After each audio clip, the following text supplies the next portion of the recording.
Hello everyone, welcome to Shikhar study point.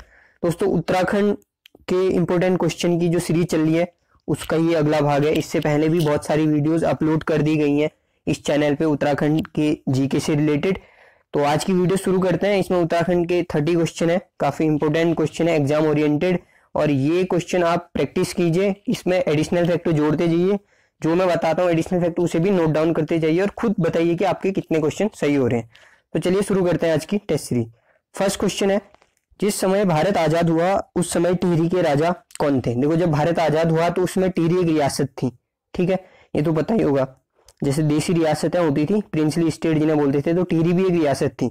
तो अंतिम शासक थे उस समय टिहरी के मानवेंद्र शाह, ठीक है, मानवेंद्र शाह। 1946 में इन्हें गद्दी मिली थी 21 अक्टूबर को, और 5 जनवरी 2007 को इनकी मृत्यु हो गई थी। उत्तराखंड से सर्वाधिक बार सांसद बनने वाले ये प्रथम व्यक्ति हैं और एकमात्र व्यक्ति हैं। 8 बार अभी तक ये सांसद बन चुके थे, अभी तक नहीं बन चुके थे, अभी 2007 में तो इनकी मृत्यु हो चुकी है, ठीक है, मानवेंद्र शाह। इनको ये एक चुनाव हारे थे परिपूर्णानंद पेन्योली से, ठीक है, ये फैक्ट भी याद रख लेना, एक चुनाव ये हारे थे परिपूर्णानंद पेन्योली से, ठीक है। अंतिम शासक है वह पवार वंश का शासक कौन था जिसके दरबार में नवरत्न रहते थे? देखो, नवरत्न की परंपरा भारतीय इतिहास में हमेशा से देखने को मिलती है। गुप्त वंश में भी ये प्रथा थी और उसके बाद अकबर के समय में भी नवरत्न देखने को मिलते हैं। तो उत्तराखंड में जो नवरत्न मिलते हैं वो मिलते हैं फतेहपति शाह के समय, ठीक है, फतेहपति शाह के समय मिलते हैं। और नवरत्न में जो फतेहपति शाह है इसे गढ़वाल का शिवाजी भी कहा जाता है, ठीक है, गढ़वाल का शिवाजी कहा जाता है फतेहपति शाह को। गुरु गोविंद सिंह से इसका युद्ध हुआ था, भंगाणी का युद्ध से बोलते हैं। वीडियो के पेपर में क्वेश्चन भी आया था, 1688 में भंगाणी का युद्ध हुआ था, ठीक है, ये क्वेश्चन भी याद रखिए। नेक्स्ट है, जौनसार बाबर में मौड़ मेले की शुरुआत किस टिहरी नरेश ने की थी? ठीक है, तो मौड़ मेला होता है जिसमें मछलियों को मारा जाता है, ठीक है, नदी में तिमूर जो होता है उसका बुरादा बना के डाला जाता है और मछलियों को एक साथ मारा जाता है, इसे मौड़ मेला बोलते हैं। तो टिहरी में शुरुआत की थी सुदर्शन शाह ने, जो कि 55वें राजा थे पवार वंश के, और ये 1814-15 में गद्दी पे बैठे थे और 1859 तक इनका शासनकाल रहा है, ठीक है, सुदर्शन शाह का। और मौड़ मेले की तरह ही कुमाऊं में भी एक मेला लगता है, उसे दहोत्सव बोलते हैं, दहोत्सव, ठीक है, जैसे गढ़वाल में मौड़ मेला होता है वैसे यहाँ दहोत्सव होते हैं, राइट। तो ये भी याद रखिए। किस चंद शासक का छाया चित्र न्यूयॉर्क स्थित ब्रुकलिन म्यूजियम में स्थित है? ठीक है, तो इनकी फोटो लगी है बाज बहादुर चंद की ब्रुकलिन म्यूजियम में लंदन में, ठीक है। बाज बहादुर चंद वंश का शासक था जो फिरोज शाह तुगलक से मिला था, ठीक है, और बाज इसका चिन्ह था, ठीक है, बाज। फिर देखते हैं, वह गढ़वाल का राजा कौन था जो गोरखाओं द्वारा पराजित होकर युद्ध में मारा गया था? तो देखिए, जैसे पवार वंश में 60 शासक हुए, 60, ठीक है, इसमें से 54 जो थे वो प्री गोरखा है, यानी गोरखा से पहले के जो 54 शासक हैं और पोस्ट गोरखा 6 शासक हैं, ठीक है। गोरखा, जब गोरखों का शासन खत्म हो गया उसके बाद 6 शासक बने और उससे पहले 54 शासक बने थे। तो जो अंतिम 54वें शासक थे वो थे प्रद्युम्न शाह, ठीक है, प्रद्युम्न शाह।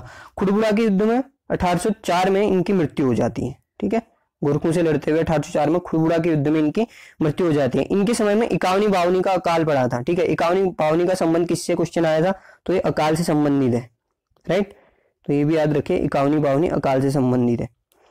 घोड़ाखाल स्थित प्रसिद्ध गोलू देवता का मंदिर का निर्माण किसने कराया था? ठीक है, तो घोड़ाखाल में मंदिर है गुलजू का, जैसे चितई फेमस है इसके लिए, गुलजू के मंदिर के लिए, वैसे ही घोड़ाखाल में भी मंदिर है गोलू देवता का, और यह बाज बहादुर चंद ने बनवाया था, बाज बहादुर चंद ने। घोड़ाखाल सैनिक स्कूल जो है उसे जयमल सिंह ने बनाया था, ठीक है, जयमल सिंह ने 1966 में, जयमल सिंह ने 1966 में 21 मार्च 1966 को जयमल सिंह ने बनाया था।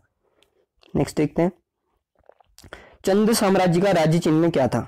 ठीक है, तो जैसे कोई भी वंश आता है वो अपनी पहचान स्थापित करने के लिए किसी एक चीज को अपना राज्य चिन्ह घोषित करता है, ठीक है, ये कोई जानवर हो सकता है, ज्यादातर ऐसे होता था, ये कोई पशु ही होता था, तो इन्होंने अपना बनाया था गाय को। जैसे मुगल थे, मुगल ने बनाया था शेर को, राइट, तो यहाँ हमारे यहाँ चंद वंश में बनाया गया था गाय को। लेकिन गरुड़ ज्ञानचंद एक ऐसा शासक था जिसने गरुड़ को भी अपना राज्य चिन्ह बनाया था, ठीक है, गरुड़ ज्ञानचंद ने। फिर देखते हैं नेक्स्ट क्वेश्चन, कुमाऊं में चंद शासन का जन्मदाता माना जाता है, तो चंद वंश का जन्मदाता सोमचंद को माना जाता है, ठीक है। इलाहाबाद के पास झूसी एक स्थान पड़ता है, वहां से आया माना जाता है, ठीक है, इलाहाबाद के झूसी से आया माना जाता है राजा सोमचंद को, राइट। फिर देखते हैं नेक्स्ट क्वेश्चन,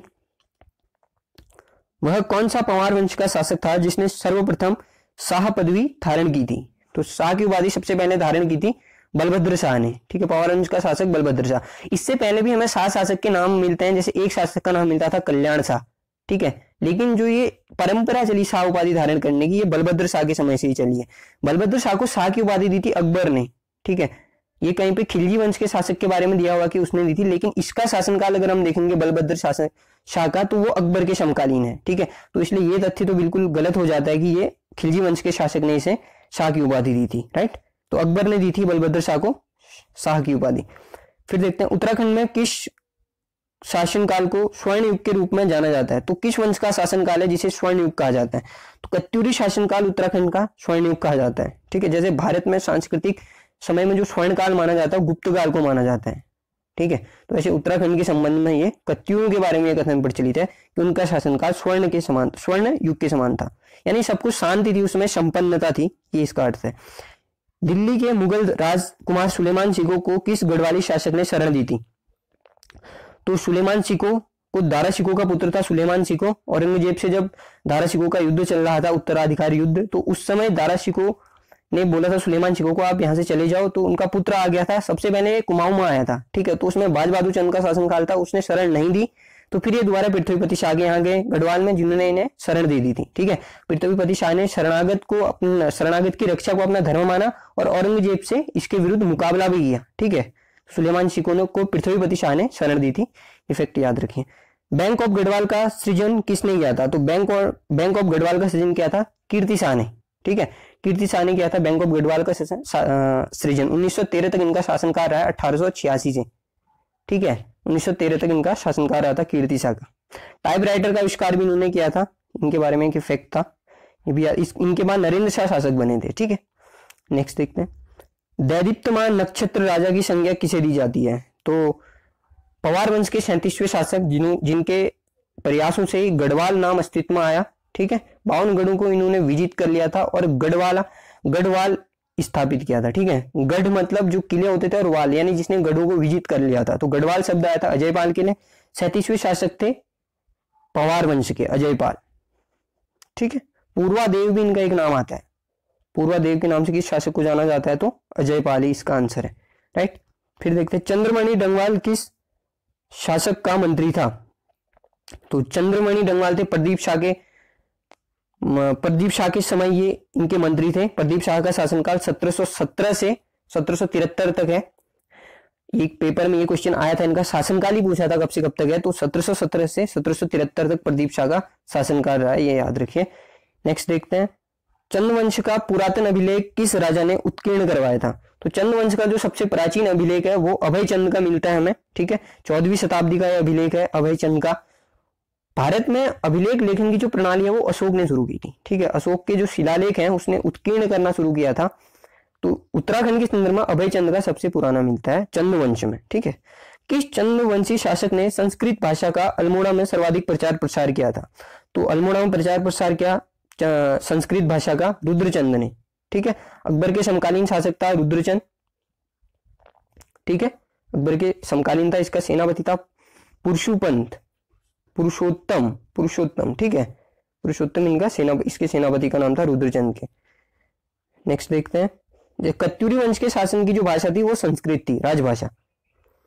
रोहिला आक्रमण 1743 से 44, जो 1743 से 44 ईस्वी में हुआ था, उस समय रोहिला सेनापति कौन था? तो रोहिला सेनापति उस समय था अली मोहम्मद खां, ठीक है, अली मोहम्मद खां उस समय रोहिला सेनापति था। पंवार वंश का शासक उस समय प्रदीप शाह थे, ठीक है, प्रदीप शाह पंवार वंश के शासक थे उस समय। किस पंवार शासक ने श्रीनगर में श्यामाशाही बागान लगवाया था? तो श्यामशाह ने श्यामाशाही बागान लगवाया था श्रीनगर में, ठीक है। श्यामशाह को गढ़वाल का तुगलक कहा जाता है, ठीक है, मोहम्मद बिन तुगलक। जैसे देवीचंद को कुमाऊं में चंद्रवंश का तुगलक बोला जाता है, श्यामशाह को गढ़वाल का तुगलक बोला जाता है, ठीक है। अलकनंदा में डूबने से इनकी मृत्यु हो गई थी, ठीक है, अलकनंदा में डूबने से मृत्यु हुई थी। किस शासक की मृत्यु हुई थी अगर ये क्वेश्चन बने अलकनंदा में डूबने से, तो उसका उत्तर भी श्यामशाह हो जाएगा। नेक्स्ट देखते हैं, किस चंद शासक ने भाबर क्षेत्र में सर्वाधिक मात्रा में आम के बाग लगाए? ठीक है, तो तराई भाबर में आम के बाग लगाए थे उद्योग चंद ने, ठीक है। मल्ला महल का निर्माण करवाया था उद्योग चंद ने। और अगर एक क्वेश्चन पूछे उद्योग मंदिर आश्रम कहाँ है, ठीक है, ये इससे हट के क्वेश्चन है, मेरे को याद आ गया अभी। तो उद्योग मंदिर आश्रम की स्थापना की थी ज्योतिराम कांडपाल ने देघाट में, ठीक है, देघाट में ज्योतिराम कांडपाल ने उद्योग मंदिर आश्रम की स्थापना की थी। नेक्स्ट देखते हैं, 1563 ईस्वी में चंद्रवंश के किस शासक ने अपनी राजधानी को चंपावत से अल्मोड़ा स्थानांतरित किया था? तो सर्वप्रथम प्रयास किया था अपनी राजधानी को अल्मोड़ा स्थानांतरित करने का भीष्मचंद्र ने, चंद्रवंश के शासक भीष्मचंद्र ने, लेकिन बाद में से स्थापित किया अच्छी तरीके से राजधानी बनाई अपनी कल्याणचंद ने, ठीक है, कल्याणचंद ने राजधानी स्थापित किया, लेकिन सर्वप्रथम जो प्रयास किया था भीष्मचंद्र ने किया था। सिरमौर के डाकुओं का दमन किसने किया था? तो महिपति शाह ने किया था सिरमौर के डाकुओं का दमन। 1531 से 34 तक इनका शासनकाल रहा था, ठीक है, दापा आक्रमण भी इन्होंने किया था। और महिपति शाह सबसे वृद्ध अवस्था में गद्दी पर बैठने वाले पंवार वंश के शासक थे, ठीक है, महिपति शाह सबसे वृद्ध शासक थे जो गद्दी पर बैठे थे। रिखोला लोधी इनके सेनापति थे, रिखोला लोधी, इन्होंने खुद जिनकी हत्या कर दी थी, ठीक है, अपने सेनापति की हत्या खुद ही कर दी थी राज दरबार के षड्यंत्र के कारण, राइट। स्वामी रामतीर्थ किसके शासनकाल में टिहरी आए थे? ठीक है, किसने नहीं, किसके शासनकाल में टिहरी आए थे? स्वामी रामतीर्थ आए थे कीर्ति के शासनकाल में। भीलांगना नदी में इन्होंने जल समाधि ले ली थी, ठीक है, भीलांगना नदी में जल समाधि ले ली थी कीर्ति शाह ने, सॉरी स्वामी रामतीर्थ ने 1920 में, 1906 में एक्चुअली, 20 अक्टूबर 1906 को। नेक्स्ट देखते हैं, अल्मोड़ा के पूर्व में स्थित लाल मंडी किला, जिसे फोर्ट मोइरा किला भी कहा जाता है, इसका निर्माण किसने किया था? तो लाल मंडी किले का निर्माण किसने करवाया था? कल्याणचंद ने, ठीक है। एक चीज बताओ, बुंगा एक शब्द होता है उत्तराखंड के संदर्भ में जिसका मतलब किला होता है, ठीक है, जैसे राजबुंगा एक किला है, सोमचंद ने बनाया था राजबुंगा किला, चंपावत में स्थित है। तो बुंगा अगर शब्द आए तो इसका मतलब होता है किला, ठीक है। राजबुंगा किला बनाया था सोमचंद ने, जो कि चंपावत में स्थित है। सुदर्शन शाह ने टिहरी रियासत की स्थापना कब की थी? तो जब सुदर्शन शाह ने अंग्रेजों की मदद से गोरखों को पराजित करवा दिया था और अपनी जो रियासत थी वो पुनः प्राप्त कर ली थी, तो तब उन्होंने अपनी राजधानी को टिहरी स्थानांतरित की, क्योंकि जो श्रीनगर का पार्ट था वो ब्रिटिश गढ़वाल के अंतर्गत चले गया था और उसे अंग्रेजों ने हस्तगत कर लिया था, ठीक है। तो नई राजधानी बनाने की आवश्यकता पड़ी, तो उन्होंने टिहरी को नई राजधानी बनाई, जो कि सामरिक दृष्टि से बहुत महत्वपूर्ण थी, क्योंकि ये तीनों तरफ नदी से घिरी हुई थी, ठीक है। तो सुरक्षा की दृष्टि से महत्वपूर्ण थी, इसलिए टिहरी को नई रियासत बनाया गया। 28 दिसंबर 1815 को स्थापना की गई। किस ताम्रपत्र में चंदू के करु का उल्लेख मिलता है? ठीक है, ये इंपॉर्टेंट क्वेश्चन है कि किस ताम्रपत्र में चंदू के करु का उल्लेख मिलता है? मुनाकोट ताम्रपत्र में चंदू के करु का उल्लेख मिलता है, ठीक है, मुनाकोट पिथौरागढ़ में स्थित है, ठीक है। कल्याण चंद्रोदयम की रचना किसने की थी? कवि शिव ने की थी कल्याण चंद्रोदयम की रचना, राइट। कल्याण चंद्रोदयम की रचना कवि शिव ने किया। चंद्रवंश का सबसे शक्तिशाली राजा कौन था? तो चंद्रवंश का सबसे शक्तिशाली राजा बाज बहादुर चंद को माना जाता है, ठीक है, बाज बहादुर चंद को। नंदा देवी की मूर्ति लेके आ गए थे पंवार वंश के शासकों से छीन के।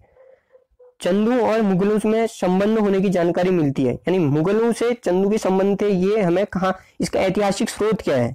ठीक है, तो इसका ऐतिहासिक स्रोत है शाहनामा, फिरदौसी की कृति है शाहनामा, फिरदौसी ने लिखी है, और जहांगीरनामा, ठीक है, इसकी कृति से हमें चंदू के मुगलों से संबंध के बारे में जानकारी मिलती है। नेक्स्ट क्वेश्चन देखते हैं। और जहांगीर का श्याम शाह के साथ भी संबंध था, ठीक है, ये क्वेश्चन आया था, ये भी याद रखिए। कुलिंद वंश का सबसे शक्तिशाली शासक कौन था? अमोद भूति कुलिंद वंश का सबसे शक्तिशाली शासक था, ठीक है, अमोद भूति। भारतीय इतिहास में एक अमोद वर्ष आता है, ठीक है, राष्ट्रकूट शासक था अमोद वर्ष, ये याद रख लीजिए। तुंगभद्रा नदी में इसने जल समाधि ले ली थी, ये पर ये राष्ट्रकूट वंश का शासक है। अमोद भूति नाम से मुझे याद आ गया, तो हम नोट डाउन कर लीजिए। कुमाऊं क्षेत्र में ग्राम प्रधान की नियुक्ति और भूमि निर्धारण प्रणाली, ये प्रणाली अशुद्ध लिखा हुआ है, प्रणाली होता है, ठीक है, वर्तनी प्रणाली शुरू की थी। तो ग्राम प्रधान की नियुक्ति की प्रणाली शुरू की थी चंद राजाओं ने, ठीक है, सोमचंद ने सबसे पहले नियुक्ति किए थे ग्राम प्रधान। तो स्थानीय शासन का जो शुरुआत है चंद शासकों के समय मानी जाती है, राइट। तो दोस्तों ये थे आज के क्वेश्चन। आपको वीडियो कैसी लगी कमेंट सेक्शन में बताइए। अगर वीडियो पसंद आती है तो चैनल को सब्सक्राइब कीजिए और अपने दोस्तों के साथ इस वीडियो को शेयर कीजिए। मिलते हैं नेक्स्ट वीडियो में, तब तक के लिए गुड लक।